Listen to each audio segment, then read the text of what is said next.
Good morning, everyone. Hope everyone's doing great. You could do one thing for us first. Just confirm that you can not only hear me well, but you can also see our shared screen. Just go ahead and raise your hand or just tell us on the chat panel. See what we got here. We have, all right, Cheryl, Donna, Richard, Gwen. Everyone's raising their hands. Fantastic. Well, good morning, good afternoon, early good evening, wherever you're at, wherever you're joining us from. So glad you could join us here on our Free Training Friday. My name is Andrew Perez, and I'm Online Content Manager and the Webinar Curator here at Abacus Next. Thanks for signing up for our webinar, Making Corrections in the General Ledger. Before we get started, just a couple of quick housekeeping notes for y'all. Please feel free to submit your questions throughout the presentation using our chat panel. We'll answer your questions in the order that we receive them at the end of the presentation. We're going to be running for about 15 to 20 minutes with another 10 minutes of Q&A tacked on to the end. So without further ado, I'd just like to introduce our speaker today, Perry Lafferty. Perry is our accounting specialist here at Abacus Next and will be our guide as we dive into our training today. So without further ado, I'm just going to go and hand it over to you, Perry. Well, thank you, Andrew. Hello, everyone. I see some names here in our attendees, both new and some I recognize from the past, so welcome, welcome. Today, I'd like to cover a couple of different things here in correcting the general ledger in accounting. As you all may know, this screen, of course, is showing us that we are in the accounting portion of the Abacus Law program. And obviously, within the accounting program, we do have our billing section as well as our accounting section. So I'd like to start off with something that hopefully does not happen often, but just in case it does, how do we handle a bounced check? Okay? Our clients, sent us in the money, we've taken it, and we've deposited into the bank, and then we get that lovely reminder from our bank that that check has bounced. So basically in Abacus, what's happened so far is I have entered the payment into the system. So in this particular example, I'm going to use one of my matters and show you that I have entered the payment. So here is that original payment made on June 27th for $5,000. So now I get the notice from the bank that, oops, this check has bounced, so what am I going to do? Well, we know that when you are entering a client payment through payments received, that the system updates a whole lot of different things. Of course, it's coming over to the matter billing activity that we saw, so that will appear on the client's bill. It has updated our checkbook, so that has already taken place. It has updated the bank rec when we made this posting, when we posted this deposit. And of course, it updated all of our productivity reports. So how do we back this out? Well, there's a very simple way that you can handle this by actually, I call it going back to the scene of the crime. Now, I'm just thinking that, okay, this is a crime that they bounced a check with us. So to remove it, or not really remove it, but to back it out of all these places, because we want to know that this client did bounce his check. There may be NSF charges that we'd like to also assign to him, but let's first go through how we back it out. So under billing, we go to the original place where it was entered. So we're back to payments received. And we're going to go through this process of entering our client payment just as we did when we first entered it, except for one other thing. Now, of course, you can use the lookup. I happen to actually know this one this time, so I'm going to go ahead and type it in there for the matter number. And I'm not going to really apply it towards an invoice, because if the client has already paid us, hence the situation bounced check, we have already used that invoice number when applying the payment. So we're not going to use that invoice number again, and it's no longer available here on our list. But here's the kicker. To back this out of all the places that this payment originally went into, all we do is use a minus sign. The baby little dash, hyphen, I call it a minus sign, and then of course we enter the dollar amount directly behind that. Now, for all of us that in the accounting world, we know that a minus sign isn't good enough, right? The system, meaning Abacus, when you tab off this field, is going to go through and put our little parentheses around that. So that's a true accounting minus, if you will. So Abacus is going to want us to go ahead and manually distribute this negative payment, you know, how we want it to go against the system. All right, so when I come over here, first of all, I'm not quite done here. I'm coming, after I put in my negative payment, it's automatically going to select no invoice payment on account. And I can come in here, and of course, instead of a check number, I'm going to put in here in big letters, bounced check. So I know anytime I look at his ledger, or her ledger, whoever, I guess this is Trevor, okay, bounced check, and if I wanted to put the number in there, I could, all right. Now, we do need to break it out to say what we're going to take it away from, because originally when we put in the payment, it went into one of our income accounts. So I'm going to come in here and say it's going against fees. We're backing it out of fees. So once again, I need to put in that minus sign or that dash so that the system understands I'm backing this out. And then, of course, on the third tab, the fee distribution, it went through and it assigned it against the responsible timekeeper. If I want to distribute it amongst other timekeepers, I could. I can manually take over and do what I need to do here. Now, you may say, well, how do I know who was given credit for this when the original deposit was made? Well, I'm sure you guys already know, but I'll just point it out in case. Over here, under our reports, Abacus always saves those posting reports, okay? The picture of the bucket, if you will, before the item was posted, okay? So this is a saved, view saved reports, very technical. And I'm actually going to come down here and find when I originally put this in. All right, let's see if it's this one. And I can bring these back up and take a look at them and see who I gave credit to when I originally put in the payment.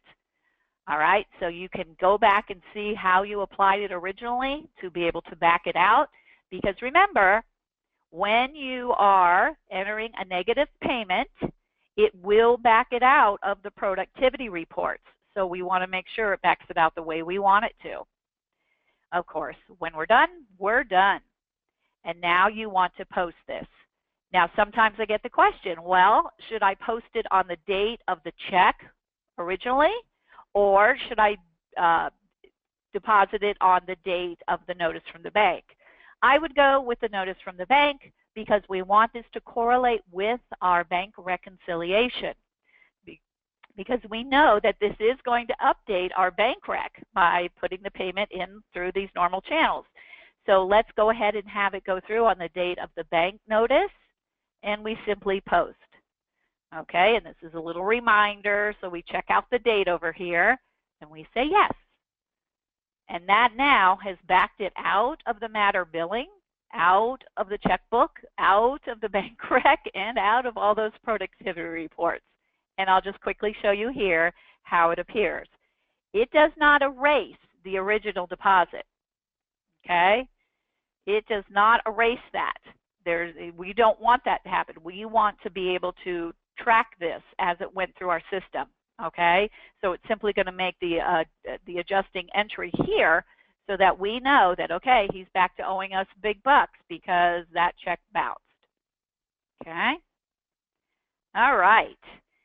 So that might help a little bit here and there when those kinds of things happen. Now also, before I move over to trust, if you make a mistake, I know we don't make many, but in case we do make a mistake, you also can use that way of backing things out. Okay, so it's not just bounced checks. We can use this tool when we make a mistake, or maybe we just made a partial mistake, meaning we just didn't put in the right amount of that deposit. Okay, maybe we overstated how much he paid or understated how much they paid, and you just come back in here and it's all about the description. All right, so when you're fixing whatever was wrong. If we have to take out $200 because it was only a $4,800 payment instead of $5,000, then the amount would just be minus $200. And I would describe in this description line why I'm doing this so I can follow through. Okay? So I call it, it's a crime because they bounced a check, but sometimes we got to use it because maybe we made a little mistake. Now, the same principle is involved here when we go through our trust. All right, now we all know that we do trust things here. We're not going to the general ledger and doing either one of these fixes. We are staying where it originally was entered because that is the only way to update all those particular spots in the program. If we just went over to our general ledger and tried to do a journal entry, it would not adjust the matter billing. It would not adjust the productivity, so be very cognizant of that you want to stay or go back to where it was originally done. So trust deposits, if somebody bounced a trust check, not good, but the same thing. We click on add, we choose our matter number, and this time I'll use somebody different. Okay, and I'm going to put a minus sign here in front of my dollar amount, which does back it out of all the trust areas. All right, the other one backed it out of all the billing areas. This one backs it out of all the trust areas. And once again, okay, whatever it might have been, and done. And of course, we have to take into account our posting date, just like we did with the operating account, and post. Okay, got another chance to fix that date if it's not correct, and there we go.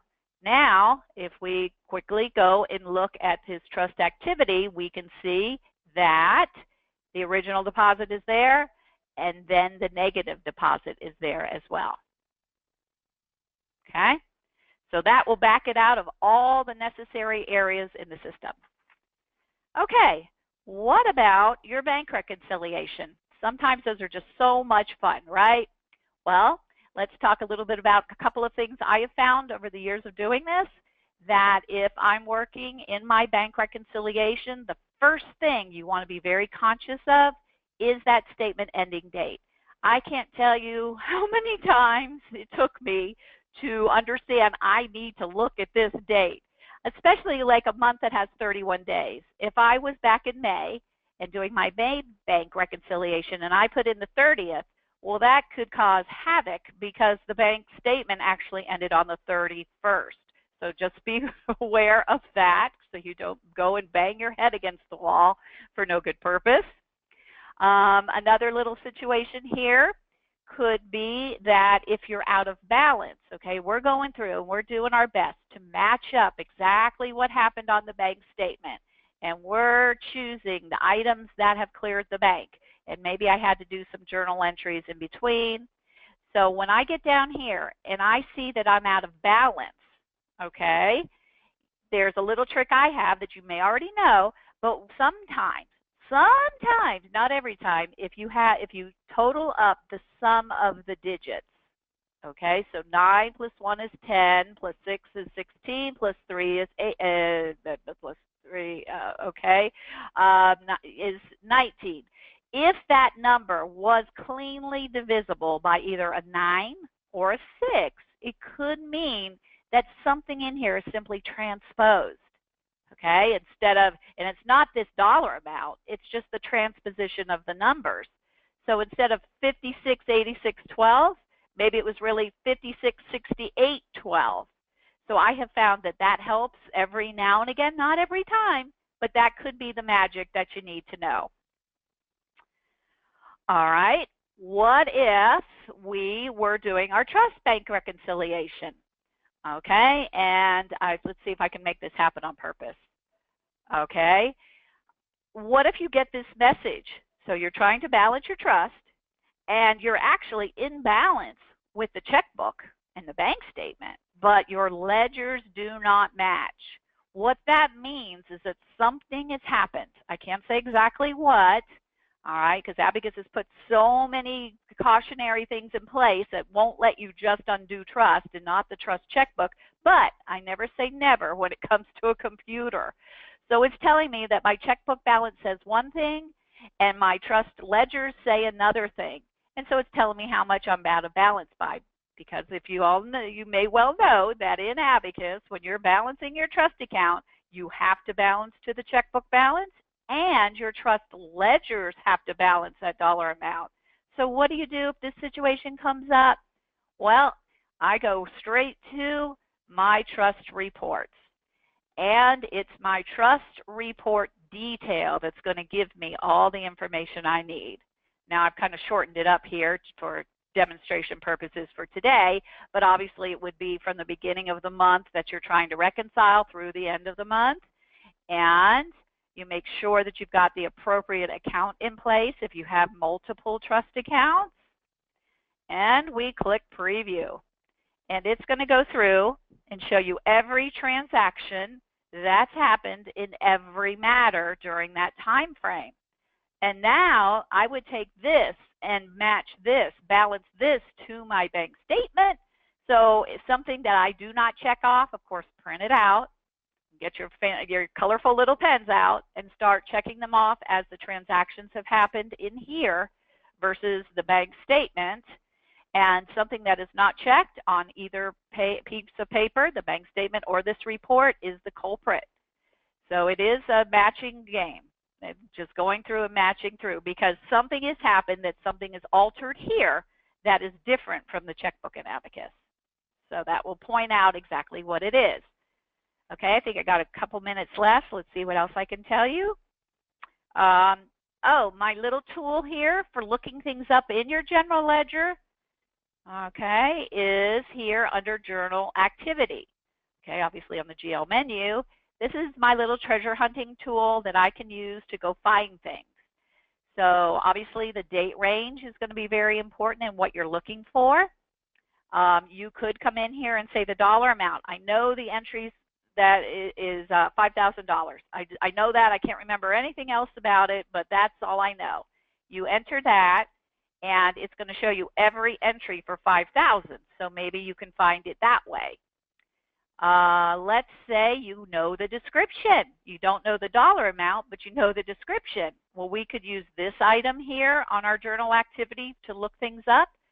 I could type in what I'm looking for here, and you have to have it correct. You can't just have a partial phrase or, you know, just check 1, 2, 3. We have to have the whole phrase. And you refresh, and it will bring up the entries that have that as the description. So that's another way to look through with our treasure hunter here. And of course, the account number is probably the most popular way. I could put in the account number, and of course, we can look these up on our chart of accounts, going to whatever account. It doesn't have to be the cash account, but that seems pretty popular. And it will bring up every entry in the cash account for this date range. You can do it by journal entry, and you could do it by source as well.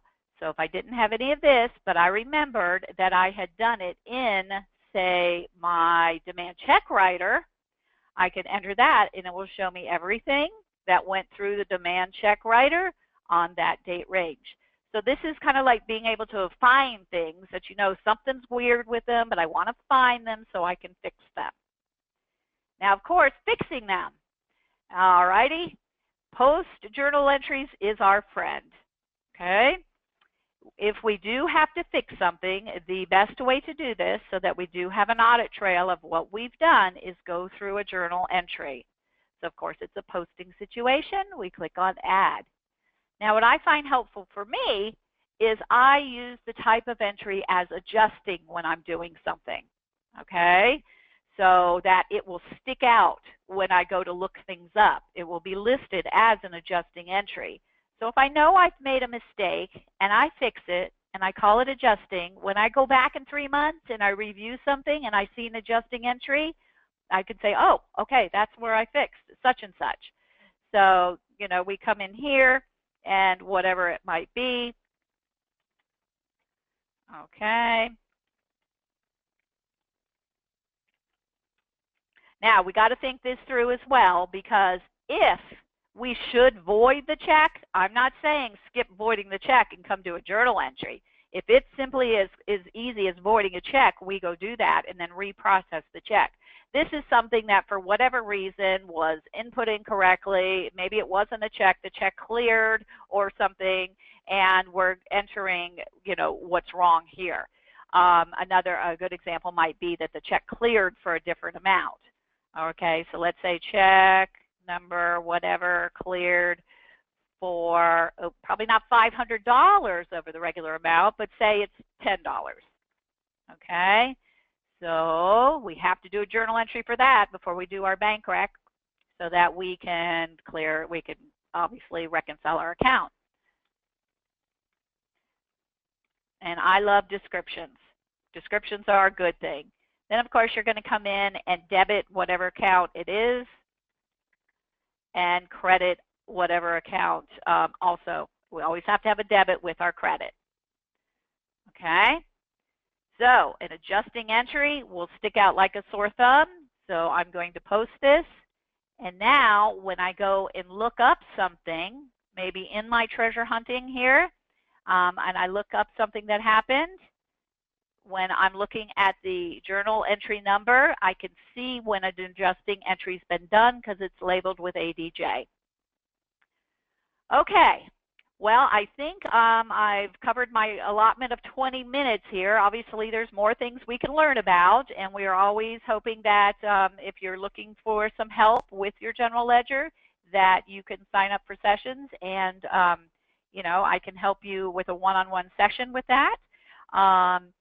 Otherwise, I think I'm going to turn this back over to Andrew, so if we do have any questions, we'll have a little time to answer them. But thank you much, and hopefully a couple of little different things here will help you when you have seen that there's something you want to go look for so you can clean it up. It's all yours, Andrew. Thanks, Perry. That was great. All right, everyone, we're going to use the last 10 minutes or so, and if you have any further questions or something you want Perry to just dive into briefly, go for it. It's open season, open field for you all. Oh, we got one already. From Diane Cook. Why would you not use the reverse journal entry item? Very good. Okay, I didn't quite get there, but I'm glad you brought that up. There is this little guy sitting in our GL that says reverse journal entry. Well, as long as we understand what it does and what it does not do, you are free to use it. But this little guy fixes only something in your general ledger, in your general journal, okay? It cannot go back and fix something that has affected your matter billing, and it cannot go back and fix something that's happened in trust. All it can do is simply back out or reverse the actual journal entry that was entered. So this is great if you made an entry and we're just having one of those days where I just made this entry and it's wrong. Okay, I just boo-booed there. You actually just put in the journal entry number, hit reverse, and it simply does the exact opposite. It reverses it. So let's quickly do one so you can see what I'm talking about. So GL, let's go to that journal activity. Let's narrow this down because I just did that one today and go find the number of it. Okay, so, oh, I did a lot today. All right, down here, 24 ADJ. Let's say I entered that and that was wrong, just wrong. And all I want to do is undo what I did. Well, that's exactly what reverse journal entry will do. So I open up, bring up my tool, and I enter just the number here, 24. And then here's the type of entry, ADJ, adjusting, and I hit reverse. Now it will go through and let you know that this doesn't fix everything in the system. It can't fix anything to do with the billing, and it can't fix anything to do with trust. So that we want to be very careful that we're not trying to fix something that is relative to one of those areas.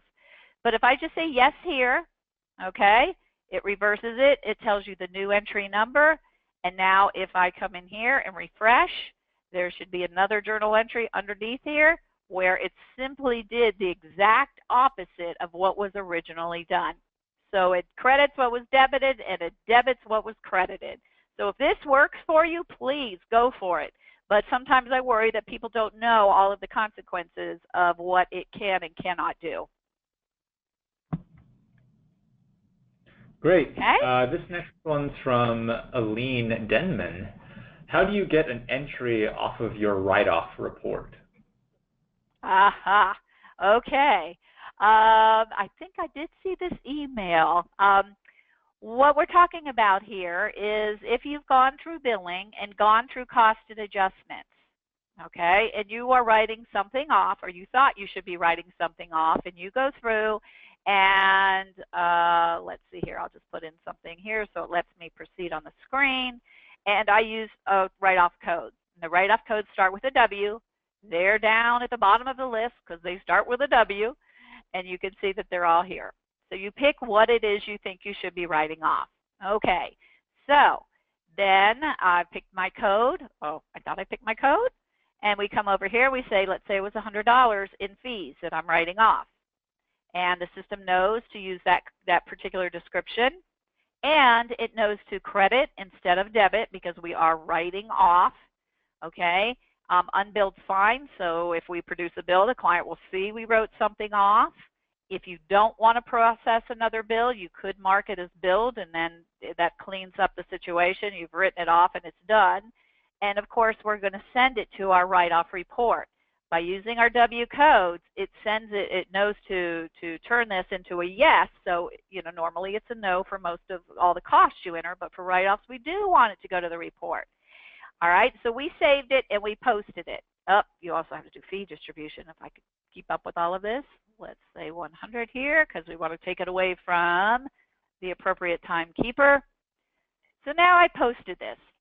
Now I believe what the question is how do we get it off that report? Well, the only real way to get it off without going through massive amounts of time and frustration going in the back door and going through our tables and Advantage database, because I'm not a programmer, I'm going to come back in here, enter it again, except this time change it to a debit, okay?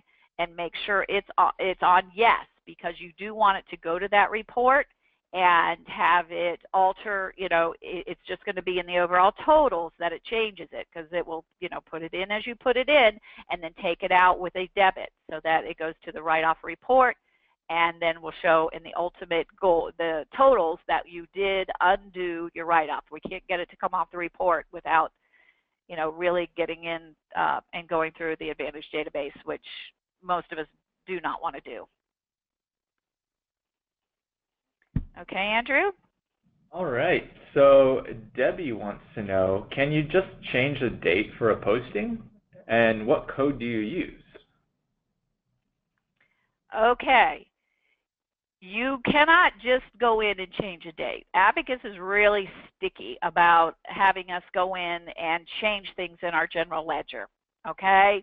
You know, Abacus, the whole process of developing this was let's not allow fraud to ever happen. You know, every now and again we've got a bad apple in the crowd and they may be doing things to, you know, alter the system after they've entered something. So you cannot go in through your journal activity and change anything but the reconciliation status, okay?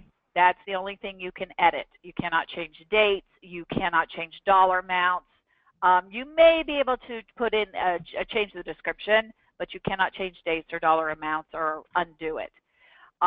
You can delete, all right? So you could go in and delete an entry and then re-enter it. Now there's an audit trail that shows deletes whether you want it to or not. You can't get it off the okay? We still have a way of showing that it was done, so there's still some tracking going on, but you can delete it out of here. I'm old school. I don't like the deletion option. I like just coming in and doing an entry to counterbalance. If it is a payment, then you're going to go in and use that negative payment to take it out of the date that we posted on. I know that's kind of a pain, but it really is safer this way to actually be able to audit, to track what we have done and had to undo. All right, and the second half of that question was actually a different question from Debbie, and it was in relation to the write-off reports. She wanted to know what code you used. Well, I would use the WOFs or the W codes to go through there because then it's, you will see it on your report, but it will be a debit instead of a credit, but it will still be in the write-off of fees category. Now, that's not really updating your GL. You still have to do a journal entry to do that. But when you're in cost and adjustments, I would put it back through and call it a debit instead of a credit, and then call it yes to make sure it goes to the write-off report. But I would use that same code. Okay. All right, folks. Well, it looks like that was our last question for today. I want to thank y'all all again for showing up on Friday. I want to wish you all a great weekend and also a fantastic 4th of July. Hope you have some great plans. You be on the lookout for a thank you email with an enclosed recording of this presentation and a transcript of the presentation. So again, thank you all, and I hope everyone has a great afternoon, a great rest of the Friday. All right, and thank you again, Perry, for showing us how to more easily handle corrections in the general ledger. Thank you all. All right, bye everyone.